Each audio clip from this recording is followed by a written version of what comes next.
किसी गांव में एक ब्राह्मण रहते थे। वह बहुत ही ज्ञानी थे परंतु बहुत गरीब थे। उनकी एक ही संतान थी, उनका बेटा देवेश।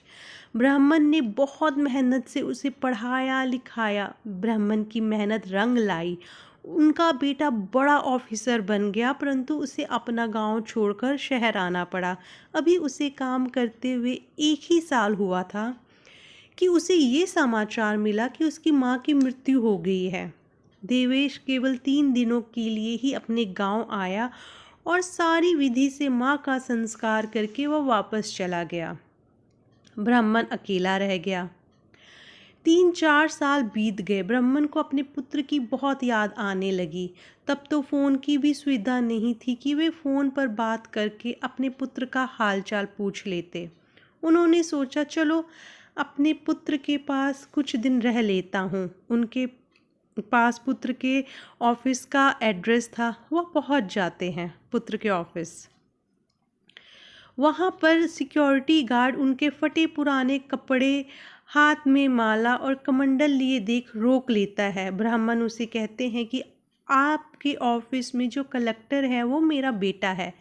सिक्योरिटी गार्ड ने ध्यान से देखा तो उसे लगा ब्राह्मण सच ही कह रहे हैं। ये देखने में साहब के जैसे ही लग रहे हैं तो ये उनके पिताजी ही होंगे। वहाँ उन्हें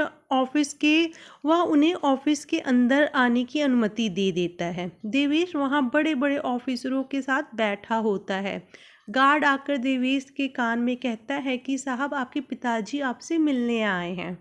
वह ब्राह्मण को भी साथ ले आता है। देवेश अपने पिताजी की हालत, फटे पुराने कपड़े देखकर शर्मिंदा होता है। उसे ये बताने में संकोच हो रहा था कि वे उसके पिताजी हैं।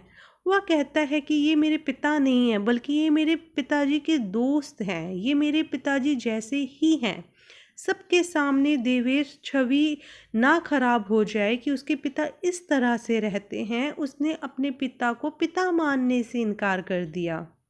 ब्राह्मण की आंखों में आंसू आ जाते हैं कि जिस पुत्र को पढ़ाने में, इस लायक बनाने में पूरी जिंदगी लगा दी, वो ही मुझे पिता मानने से इनकार कर रहा है।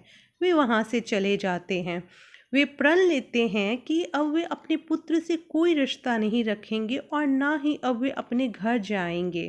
वे वृंदावन अपने प्रभु की शरण में चले जाते हैं और उनके सेवक बन जाते हैं। इधर देवेश को अपने खुद के किए पर बहुत पछतावा होता है। वे जैसे तैसे अपने पिता का पता लगाकर उनसे माफ़ी मांगने और उन्हें अपने साथ लाने के लिए उनके पास चला जाता है, पर ब्राह्मण नहीं माने।